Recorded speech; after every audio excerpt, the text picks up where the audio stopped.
Subscribe करें हमारा YouTube channel, bell icon को क्लिक करना ना भूलें, जिससे आगे आने वाले सभी यूट्यूब अपडेट्स, वीडियोस, नोटिफिकेशंस आपको मिलते रहें। क्या हालचाल है यार? ऐसे सुस्त से कैसे बैठे हो? अरे नहीं, थोड़ा सा ऐसे अलर्ट तो रहो। क्या हो गई?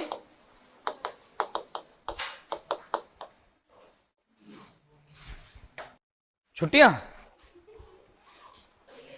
भूख लग रही है।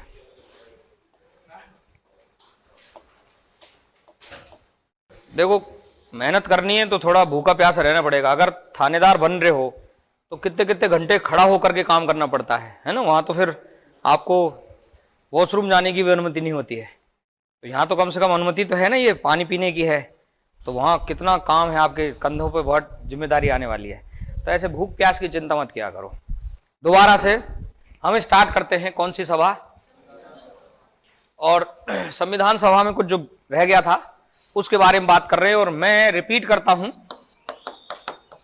24/1/1950, 24 जनवरी 1950, ये कुछ बातें जो मैं रिपीट कर रहा हूं 24 जनवरी 1950 की, उनमें मैंने एक बात पहले आपको लिखा दी है कि इस दिन जो अंतरिम संसद है उसमें वो जो संविधान सभा है उसको अंतरिम संसद में बदल दिया है। गवर्नर जनरल का पद है वो भी खत्म कर दिया है।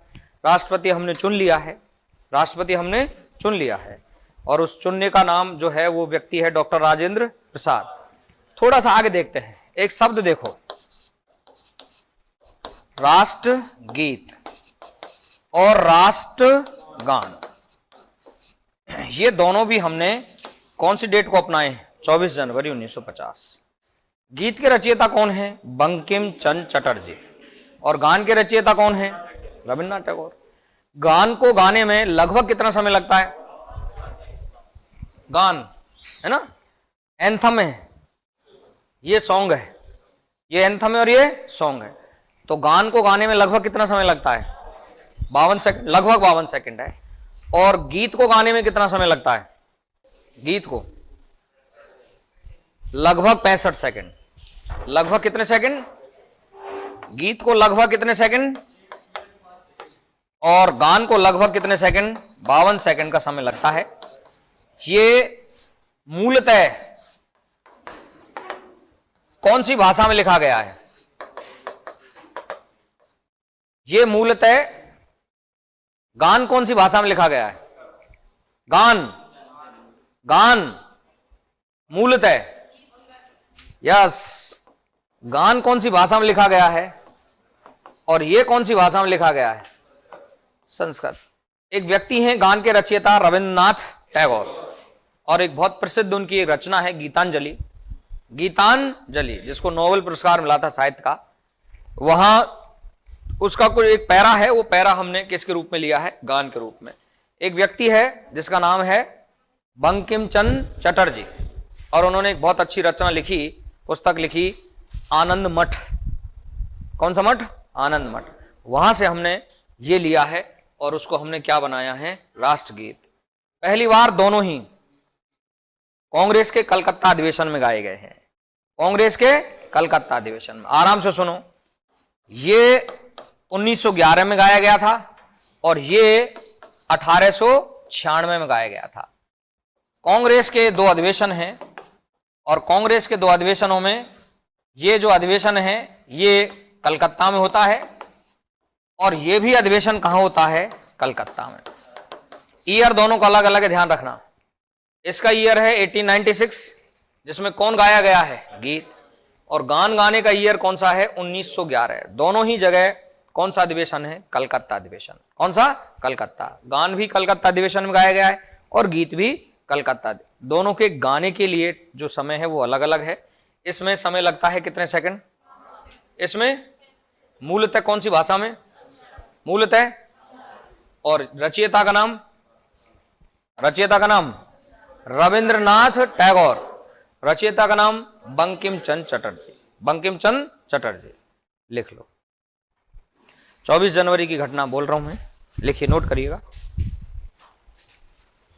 राष्ट्रगान यही लिख लो 24 जनवरी में। राष्ट्रगान, राष्ट्रगान रचयिता रविन्द्रनाथ टैगोर। राष्ट्रगान रचयिता रविंद्रनाथ टैगोर, रविन्द्रनाथ टैगोर। गायन की अवधि लगभग 52 सेकंड। गायन की अवधि लगभग कितने सेकंड है? 52 सेकंड। प्रथम गायन 1911 कांग्रेस का कलकत्ता अधिवेशन। 1911 कांग्रेस का कलकत्ता अधिवेशन। मूलतः बंगाली भाषा में रचित, मूलतः बंगाली भाषा में रचित।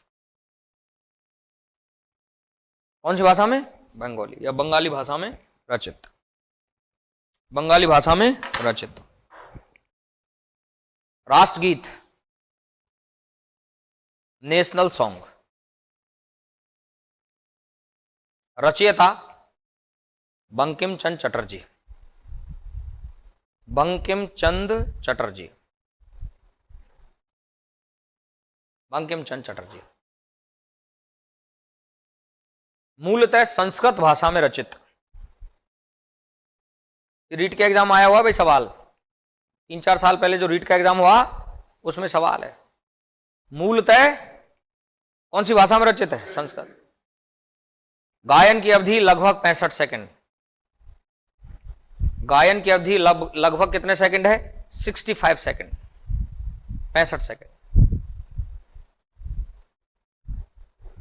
नेक्स्ट, प्रथम गायन 1896। प्रथम गायन 1896 कांग्रेस का कलकत्ता अधिवेशन। 1896 कांग्रेस का कलकत्ता अधिवेशन, कांग्रेस का कलकत्ता अधिवेशन। कंटिन्यू इसी में लिख लेना।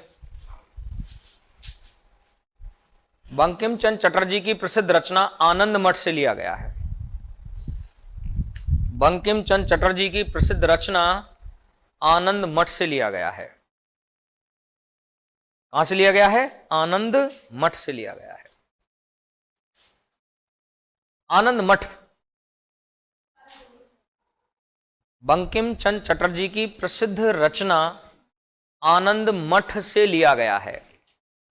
किससे लिया गया है? आनंद मठ से लिया गया है।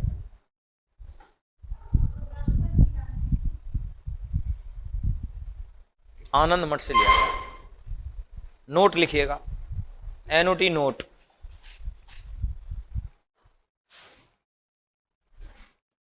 ये देखो जरा क्या शब्द लिखा है, और ये क्या लिख दिया? झंडा।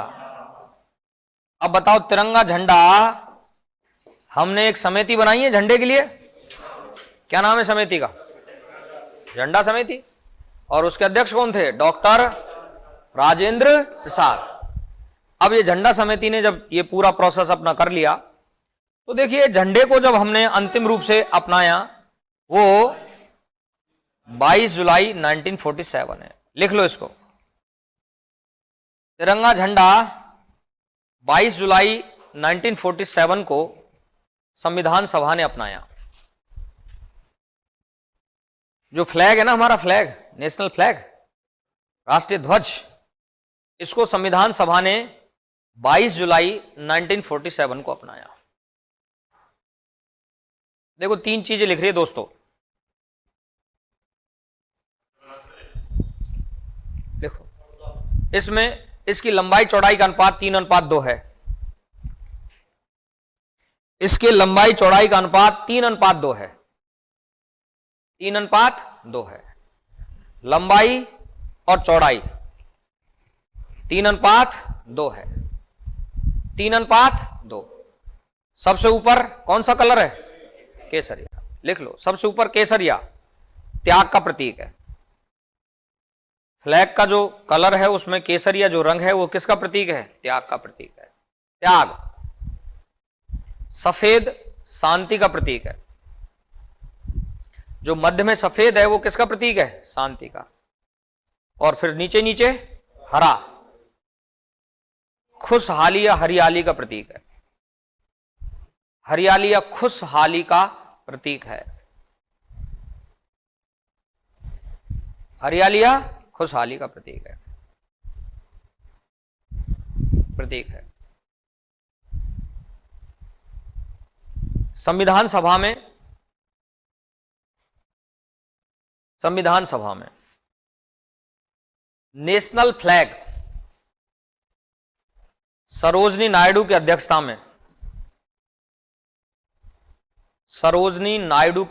में सौंपा गया।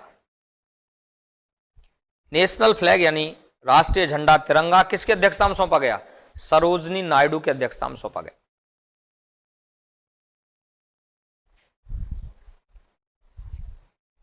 सरोजनी नायडू की अध्यक्षता में सौंपा गया। थोड़ा सा लीक से हटके बात है, सरोजनी नायडू की अध्यक्षता में सौंपा गया। लीक से हटके बात यह है कि हमारे लिए जरूरी है कि नहीं? ये सब जरूरी है ना, वर्दी वालों के लिए तो बहुत ही ज्यादा जरूरी है। भारत माता है ना, और उसकी सेवा कौन करेगा? आप तो सैनिक ही हो यार, पुलिस वाले सैनिक से ही होते हैं। और सैनिक जब सेवा करता है तो फिर अपने प्राणों का उत्सर्ग बाजी भी लगा देता है। चलो कोई बात नहीं, कम लगाओ, लेकिन जब भी कभी खेल खेलते हैं विदेशों में या देश में, तो जो व्यक्ति मेडल जीतता है उनकी धुन बजाई जाती है। फिल्म में धाकड़, उस बच्ची के पिता नीचे बंद कर दिए गए। दंगल, सॉरी धाकड़ नहीं, दंगल। तो दंगल में वो पिता नीचे बंद है, पर जैसे ही वो गान बजा हमारा, समझ गया छोरी जीत गई मेडल। तो हमारी छोरियों भी छोरों से कम है क्या? तो इसका मतलब आप समझिए, जब भी कभी खिलाड़ी कोई मेडल जीतता है, इसको लेके दौड़ता है मैदान में। इसको हमारा सैनिक है ऊपर चोटी पे, जीत ली चोटी, किसको लगाएगा? तिरंगे को। अब तिरंगे झंडे का अपमान नहीं होना चाहिए। अगर कट गया है, फट गया है, तो इसके लिए हमने फ्लैग कोड बना रखा है। फ्लैग कोड मतलब उसके नियम है। कोड का मतलब क्या होता है? नियम। ऐसा नहीं फट गया है तो उसका कोई पोंछा वोछा बना लो, कोई तकिया सिल लो, ऐसा नहीं है। मतलब वो सह-सम्मान या तो हटा दीजिए, उसको रिप्लेस करिए। और मैं आपको ईमानदारी से बोल रहा हूं, आप कितने ही परेशान रहें, एक बार इस तिरंगे को बहुत गौर से देखिए। जब आप बहुत परेशान हो तो तिरंगे को गौर से देखिए, बहुत गौर से, शांति मिलेगी। जोश आ जाता है, शांति मिलती है। मतलब नेगेटिव जो थॉट है वो दूर होता है। और हम क्या सोचते हैं, यार मैं जिंदा तो हूं ना, तो काम तो कर ही सकता हूं, अब बाकी आप पता नहीं क्या देखते हैं, मुझे पता नहीं है। यूट्यूब पे जब भी आप उदास होते हैं तो क्या देखते हैं, या बहुत खुश होते हैं क्या देखते हैं। लेकिन आप अगर इनके साथ, अब हमारे सैनिकों को तो यही मिलता है यार देखने के लिए, जी इसके लिए रहे, मरी इसके लिए रहे। अरे भाई, हमारा सैनिक जो बहुत दूर सुदूर हमारी रक्षा कर रहा है सीमा पर, वो किसके लिए लड़ रहा है? इस तिरंगे के लिए लड़ रहा है। इसके लिए लड़ रहा है, इस तरह। तो आम जनता को भी थोड़ा ध्यान देना चाहिए। देखिए, सरकार अवेयरनेस पैदा कर रही है, हर घर तिरंगा अभियान है भाई, हर घर तिरंगा। तो फिर तिरंगा क्यों आया, किस स्थिति से आया, और वो हमारे लिए, आम लोगों के लिए कैसे लाभदायक है, उसके बारे में पता होना चाहिए। आप देखिए, जब भी कभी उसको तिरंगे को फहराया जाता है, उसके फहराने के नियम हैं, अलग अलग नियम हैं, वो कोड से चलता है। राष्ट्रीय शोक होता है, राष्ट्रीय शोक किसको झुकाया जाता है? फ्लैग को झुकाया जाता है। फ्लैग कोड है ये। कौन सा कोड है? फ्लैग कोड है। कई बार बनाए वो तिरंगा, पर अंतिम रूप से जो फाइनल हुआ है वो संविधान सभा की एक समिति है, उसने ही फाइनल किया है इसको। संविधान सभा की समिति ने पहले कांग्रेस का जो झंडे का कलर था वो अलग था, बाद में धीरे धीरे ये 3 कलर आए हमारे यहाँ, और ये तीनों कलर हमारी व्यवस्था को बताते हैं। देखो ना आप, राजस्थान में साखे हुए हैं, अरे साखे हुए हैं यार, केसरिया ना, वो बानार वो क्या पहन करके, बोला बचने की उम्मीद नहीं है। तो हमारा सैनिक भी तो ऐसे लड़ता है यार, इसको देख देख के। जोश आता है उसको देख करके, हरे रंग को। और हम शांति बनाए रखना चाहते हैं, हम दूसरे से झगड़ा नहीं करना चाहते हैं। क्या बनाए रखना चाहते हैं? शांति। और जिस देश में शांति होती है वहां विकास होता है। जिसके व्यक्ति के जीवन में शांति होती है उसके जीवन का भी क्या होता है? विकास होता है, मतलब उन्नति कर सकता है। अशांति में अवरोध पैदा हो सकता है, तो रुकावट आ सकती है। किसी से झगड़ोगे वो भी झगड़ेगा।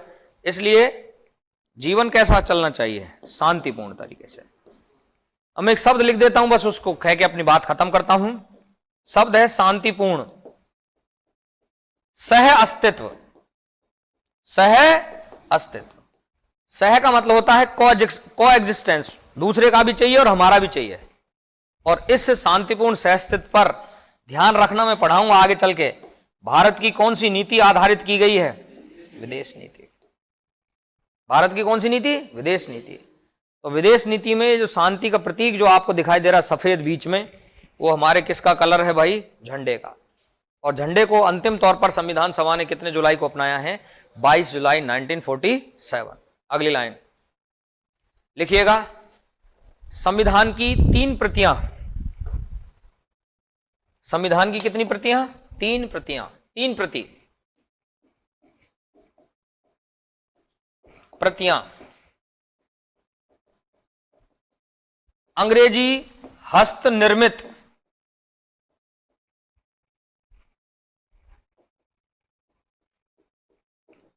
अंग्रेजी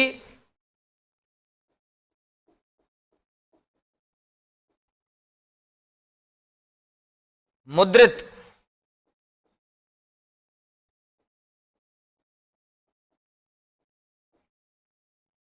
और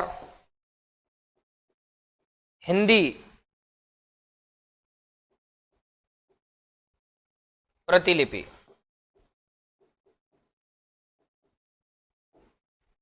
ये 3 है। अंग्रेजी हाथ से लिखी हुई है, टाइप है, और हिंदी की प्रतिलिपि है। किसकी? हिंदी की।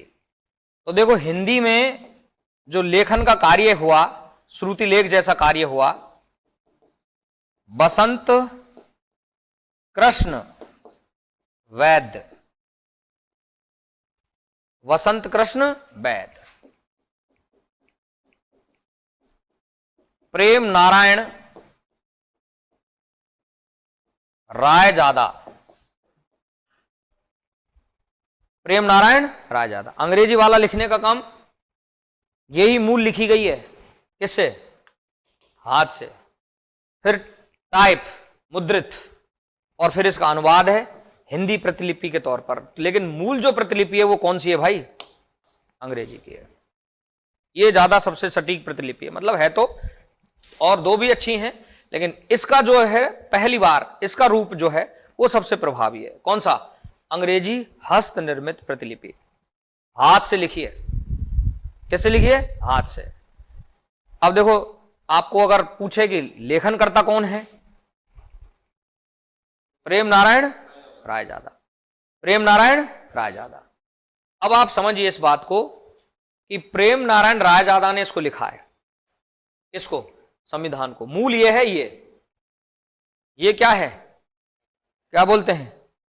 और बाद में हिंदी में किसने लिख दिया? बसंत कृष्ण वैद्य ने। अब जो 1-2 मिनट सुन लो इसको। एक लिखने की कला होती है, कला। क्या होती है? कला। और उस लिखने की कला को क्या बोला जाता है? क्या बोला जाता है? बताओ यार, क्या बोला जाता है? कैलियोग्राफी।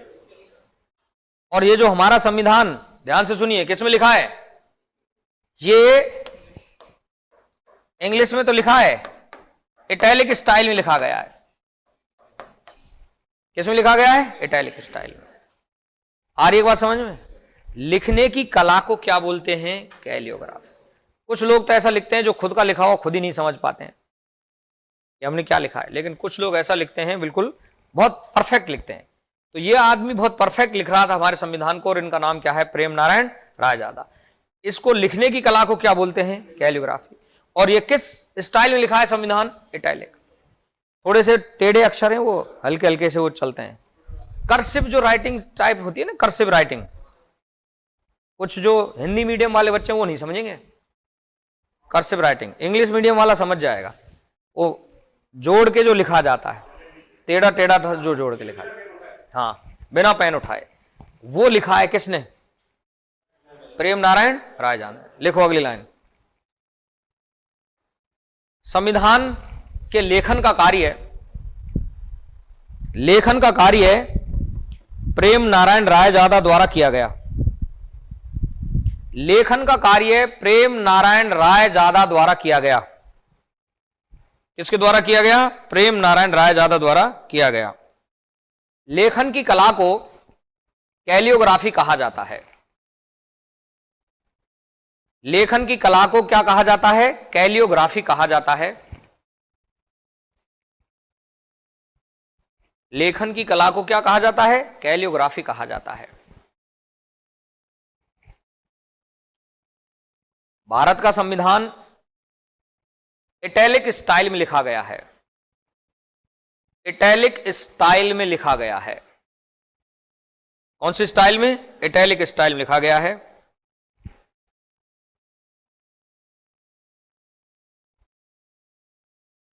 इटैलिक स्टाइल में लिखा गया है, लिखा गया।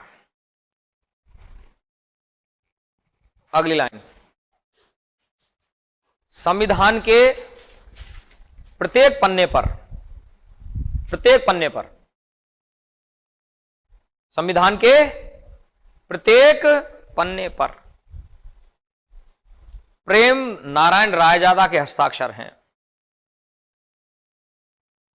प्रत्येक पन्ने पर किसके हस्ताक्षर हैं? प्रेम नारायण रायजादा के हस्ताक्षर हैं। कभी देखिएगा संविधान को, इसके नीचे एक बॉर्डर लगा हुआ है। ये पन्ना है, पन्ने के नीचे क्या लगा हुआ है? बॉर्डर। और बॉर्डर पर नाम लिखा हुआ है PREM। क्या नाम लिखा हुआ है? प्रेम। हर पन्ने पे। बहुत बड़ी बात है, बहुत बड़ी बात है। एक भी पैसा नहीं लिया लिखने का अगले ने। दिल्ली का रहने वाला था, इनकी खानदानी पेशा है लेखन कार्य। जैसे राजा महाराजाओं के वो लिखते थे ना, भाई खाते वगैरह जो बना करके रखते थे, वो वैसा ही कार्य बहुत परंपरागत तरीके से इनके दादा बाबा कर रहे थे। यही कार्य उपयुक्त तरह से इसने किया, संविधान को लिखने का कार्य। और लिखो, इन्होंने लेखन के लिए कोई पैसा प्राप्त नहीं किया। शर्त रख दी थी यही कि हर पन्ने पर साइन करूंगा। लेखन के लिए कोई पैसा प्राप्त नहीं किया। इनके दादा रामप्रसाद सक्सेना के हस्ताक्षर हैं। संविधान के अंतिम पन्ने पर इनके दादा रामप्रसाद सक्सेना के हस्ताक्षर हैं। मतलब रायजादा इनका ये गोत्र है और मूलतः ये सक्सेना है। रामप्रसाद सक्सेना ऑब्लिक रायजादा भी लिख सकते हो आप, रामप्रसाद रायजादा। रामप्रसाद रायजादा के हस्ताक्षर हैं। इन्होंने शर्त रखी थी नेहरू जी के सामने, कोई पैसा नहीं लूंगा साहब लिखने का, लेकिन साइन करूंगा। और अमर हो गया, दादा भी अमर कर दिया, खुद भी अमर हो गया। तो मूल डॉक्यूमेंट है भारत सरकार, पूरा देश चलता है इस डॉक्यूमेंट से, और इस पर इसके हस्ताक्षर है। बड़ी बात है। आगे अगली लाइन। एक छोटा सा सवाल बताइए, संविधान में कितने चित्र हैं? चित्र 3 चित्र हैं। Very good. कौन कौन से? नहीं, कुल चित्र कितने हैं? 3 से ज्यादा है। लिखिएगा, संविधान में कुल 22 चित्र हैं। 22 चित्र हैं। 22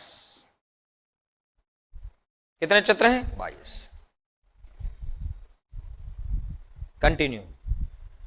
संविधान में चित्रांकन का कार्य है। चित्रांकन का कार्य, चित्रांकन का कार्य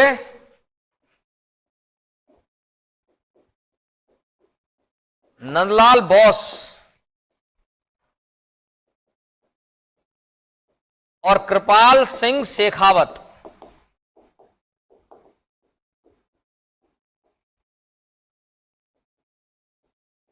सीकर के रहने वाले थे, बाद में जयपुर रहने लगे।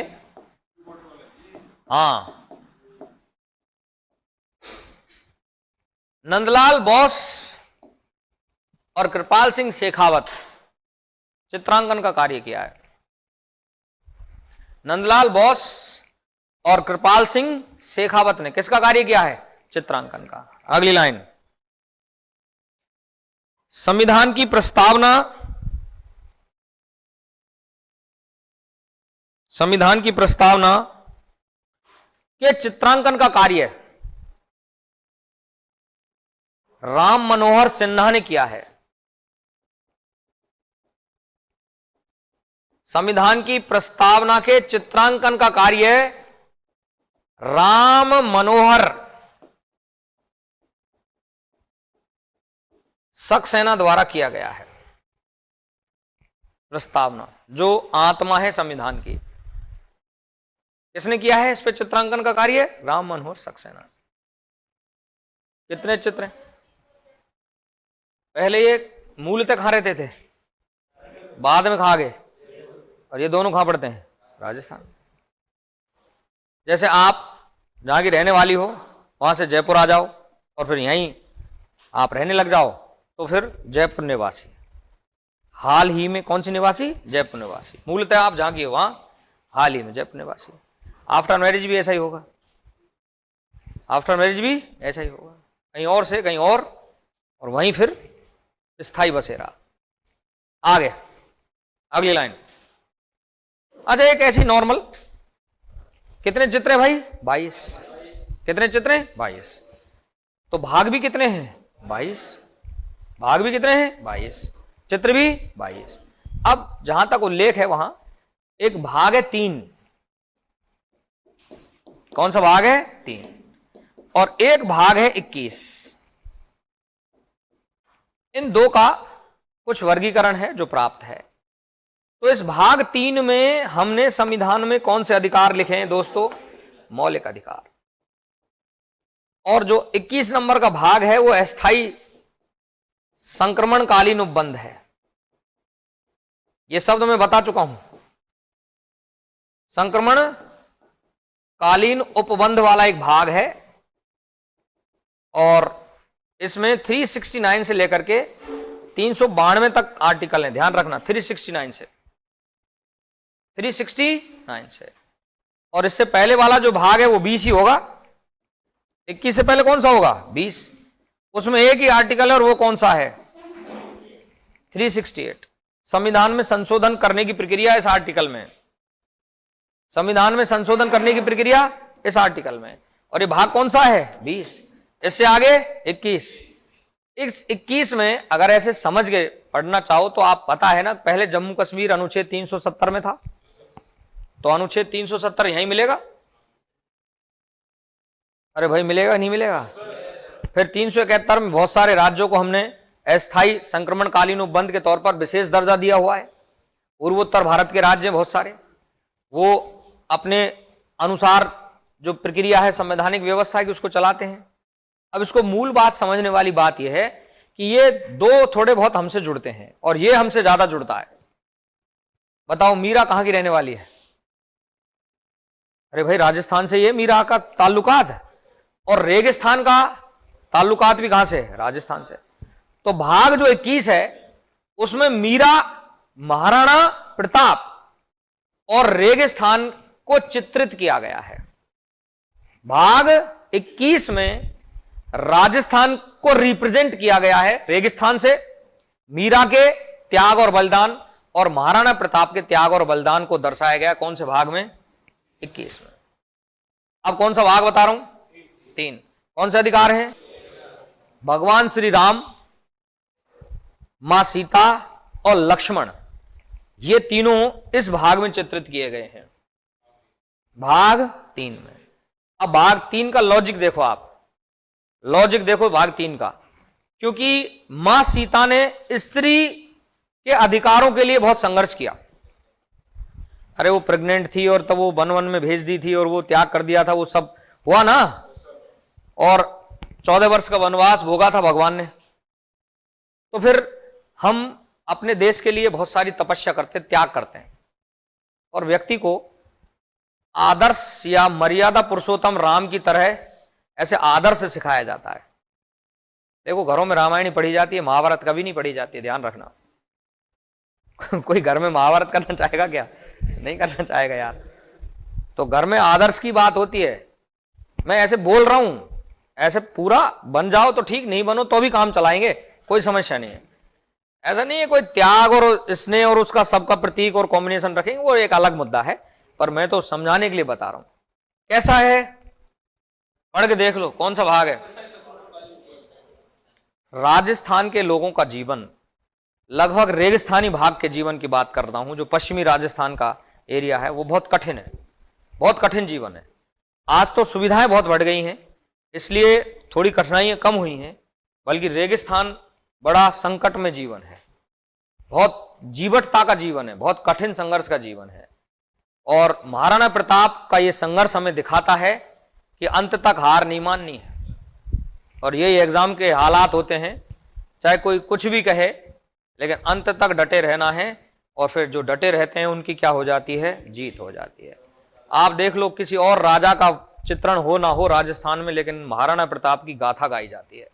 और वो इसलिए गाई जाती है कि वो त्याग और कठिन संघर्ष का परिणाम है। त्याग और किसका परिणाम है? कठिन संघर्ष। अब आप देखिए, और कुछ लिखें ना लिखें कहीं, लेकिन निर्विवाद है कि मीरा की जो तपस्या है वो निर्विवाद रही है भगवान श्री कृष्ण के प्रति। तो भाग 21 में किसका चित्रण किया गया है? राजस्थान में, राजस्थान की जीवटता का, जिसमें रेगिस्तान है, जिसमें महाराणा प्रताप है और जिसमें मीरा है। इनके त्याग और बलिदान और तपस्या का क्या बताया गया है? चित्रण बताया गया। भाग 3 में जो कौन से अधिकार हैं? मौलिक अधिकार हैं। इनमें भगवान श्री राम, मां सीता और लक्ष्मण के आदर्श स्वरूप का वर्णन, उसके चित्र का वर्णन किया है। जब वो चलते हैं धनुष लेकर के, तो वो चित्र बहुत अच्छा से बनाए हैं। और मूल आदमी चित्र बनाने वाला कौन है? देखो आप, ये रविन्द्रनाथ टैगोर ने एक विश्वविद्यालय खोला था। अरे भाई, शांति निकेतन, शांति निकेतन। तो रविन्द्रनाथ टैगोर के शिष्य हैं कौन? नंदलाल बोस। और इनके साथ कौन जुड़े हुए हैं? कृपाल सिंह शेखावत। कृपाल सिंह शेखावत। तो पूरे संविधान में कितने भाग हैं? 22। तो हमने कितने ही चित्र बनाए हैं? 22। कितने चित्र बनाए हैं? 22 ही चित्र बनाए हैं। कितने चित्र बनाए हैं? 22 ही चित्र बनाए हैं। 22 ही क्या है? भाग है। मूल जो चित्रांकन किया है उसमें 2 लोगों का नाम आता है। एक किसका नाम आता है? और कृपाल सिंह शेखावत। और प्रस्तावना को जो चित्रांकन से सजाया है वो किसने सजाया है? राम मनोहर सक्सेना ने। किसने? राम मनोहर सक्सेना। और भाग 3 और भाग 21, इनके 2 के वर्णन हमें प्राप्त होते हैं, वो नोट कर लीजिए, लिखिएगा। भाग 3 में मौलिक अधिकारों, भाग 3 में मौलिक अधिकारों के संदर्भ में भगवान श्री राम, सीता और लक्ष्मण, भगवान श्री राम, सीता और लक्ष्मण का चित्रांकन किया गया है। चित्रांकन किया गया है। भगवान श्री राम, मां सीता और लक्ष्मण का क्या किया गया है? चित्रांकन किया गया है। अगली लाइन से भाग 21 में, भाग 21 में राजस्थान के रेगिस्तान, राजस्थान के रेगिस्तान, कौमा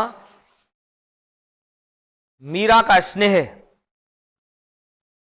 मीरा का स्नेह, कौमा महाराणा प्रताप का त्याग और बलिदान चित्रित किया है। महाराणा प्रताप का त्याग और बलिदान चित्रित किया है, चित्रित किया है, चित्रित किया है।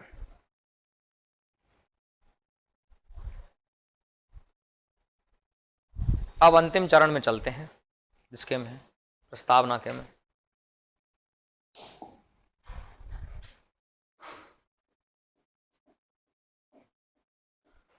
संविधान में, संविधान सभा द्वारा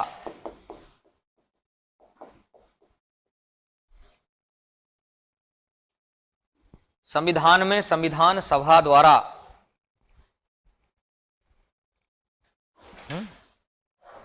संविधान में संविधान सभा द्वारा 395 अनुच्छेद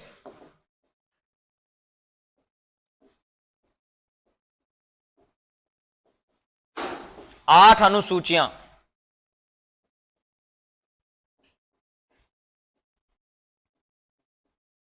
8 अनुसूचियां 22 भाग और 14 राजभाषाओं का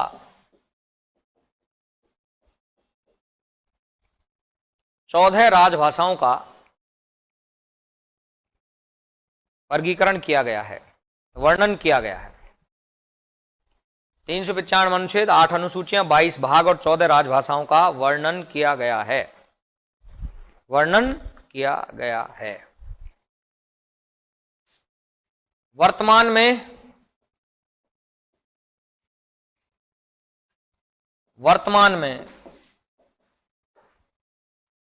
किसमें? वर्तमान में 395 अनुच्छेद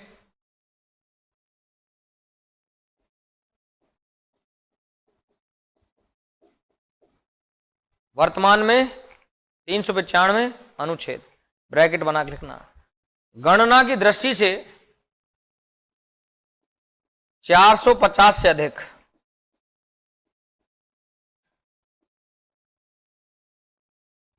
गणना की दृष्टि से 450 से मोर देन अधिक है।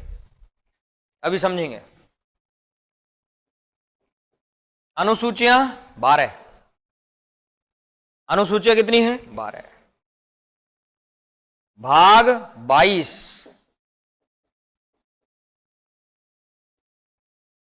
गणना की दृष्टि से कितने हैं? 25।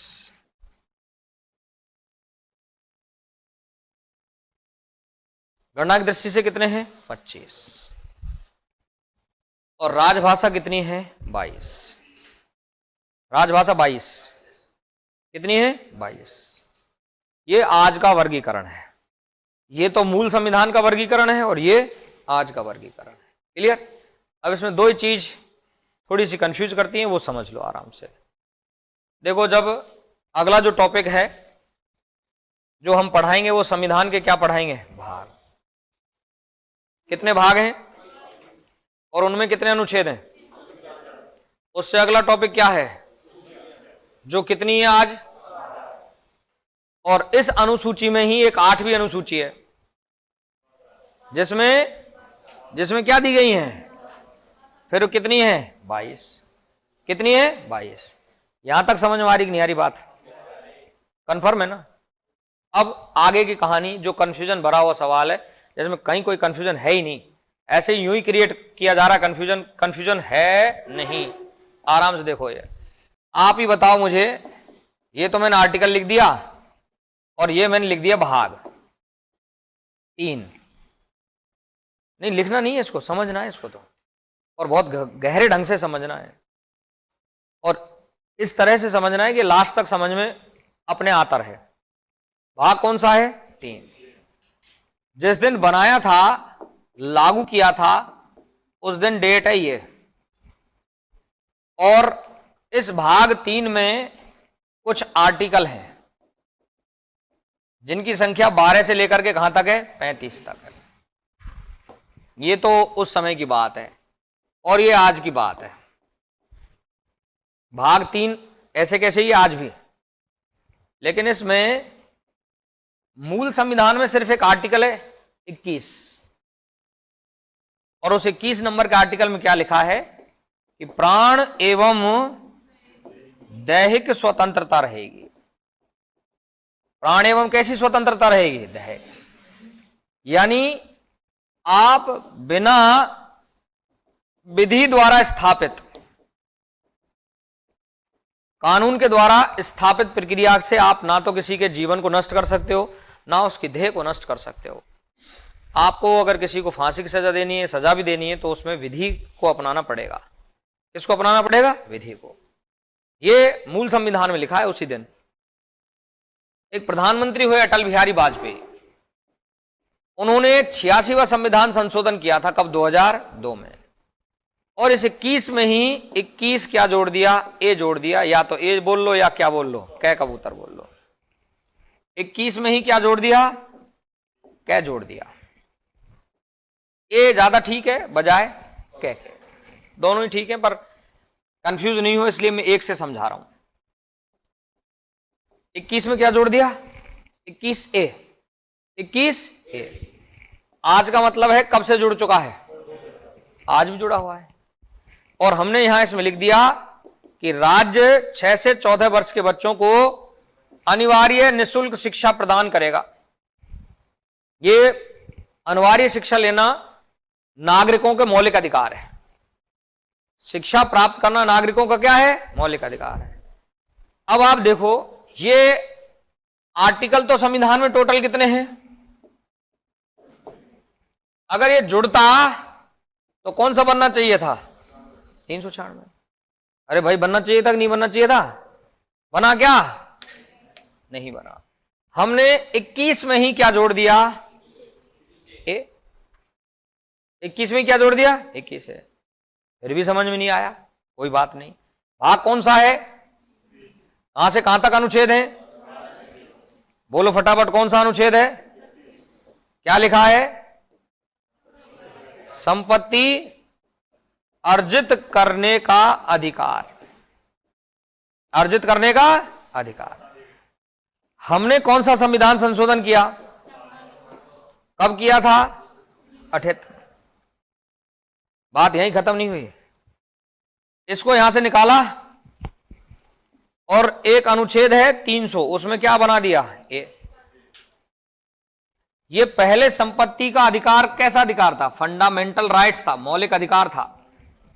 अब ये विधिक या कैसा अधिकार है? कानूनी अधिकार है। या कैसा अधिकार है? सामान्य अधिकार है। ये बोल लो, ये बोल लो, ये बोल लो, एक ही बात है। 78 से पहले कैसा था? मौलिक अधिकार था। 78 से पहले कैसा अधिकार था? मौलिक अधिकार। अब कैसा है? सामान्य अधिकार है, कानूनी अधिकार है, वैधिक अधिकार है। अब मुझे बताइए, यहां से हटाया तो गणना क्या की है? कम की है ना भाई, कम की है। और यहां जोड़ा है तो बढ़ा दी, यहां कम कर दी और यहां बढ़ा दी। बढ़ा दी, बढ़ा दी ना। तो इस पे कोई आर्टिकलों पर फर्क आ रहा है क्या? कोई फर्क नहीं आ रहा। तो मूलतः कितने अनुच्छेद हैं? आज भी कितने हैं? उसके भीतर गणना की गई है। ये तो हुआ अनुच्छेदों की बात। किसकी बात हुई? अनुच्छेदों। ये तो किसकी बात हुई? अनुच्छेद ही तो बताए अभी। अब देखो, एक भाग है, इससे आगे बताओ कौन सा है? बनाओ ना खूब, पर 395 के भीतर बनाओ। ऐसे ही कुछ बातें संविधान में छुपी हुई हैं। बहुत सारी कहानियां हैं, बहुत सारी ऐसे काम हैं जो बिखरे हुए हैं। इस काम को अपन खत्म करते हैं। लास्ट आज का मामला चल रहा है, अब आराम से सुनना, ये समझने वाली बात है, लिखने वाली नहीं है। कल वापस से यहीं से एक बार और समझा देंगे। कौन सा भाग है? 4। अरे 3 की कहानी तो अभी खत्म तो करिए यार। अब और दूसरा उदाहरण दे रहा हूं, इससे समझ नहीं आया, इससे समझ लो। भाग कौन सा है? 4। अनुच्छेद बताओ यहां कहां से कहां तक है? इससे आगे भाग है 4A।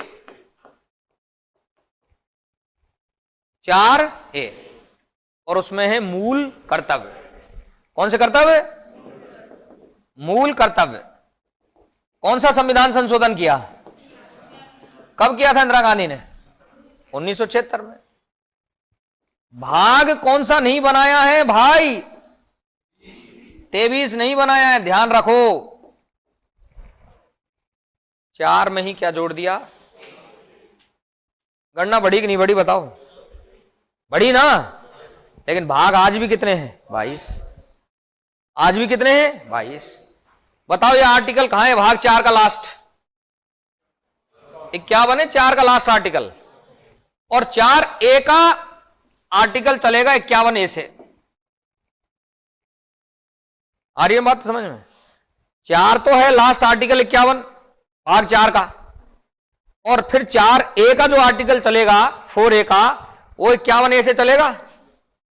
मतलब नया आर्टिकल कौन सा नहीं बनाया है? 396 नहीं बनाया है। Is it clear? चलो कोई बात नहीं, दोबारा समझाता हूं मैं। जो नहीं समझ में आया उनको एक बार और समझ जाओ, और फिर कल भी एक बार इसी से रिपीट कर देंगे। मैं बोल रहा हूं मूल आर्टिकल के भीतर ही आर्टिकल को बढ़ाया गया है। नया आर्टिकल जो भी बनाए वो 395 के भीतर ही बनाए। जैसे हमने 395 के भीतर क्या था पहले, उसमें क्या बनाया है? 21। नया आर्टिकल कौन सा नहीं बनाया है? ऐसे ही भाग कितने हैं? 22। उन्हीं के भीतर कुछ जोड़ा है, उन्हीं के भीतर कुछ हटाया है। नया कौन सा भाग नहीं बनाया है? 23वां भाग नहीं बनाया। आज की बात यहीं समाप्त करते हैं। धन्यवाद।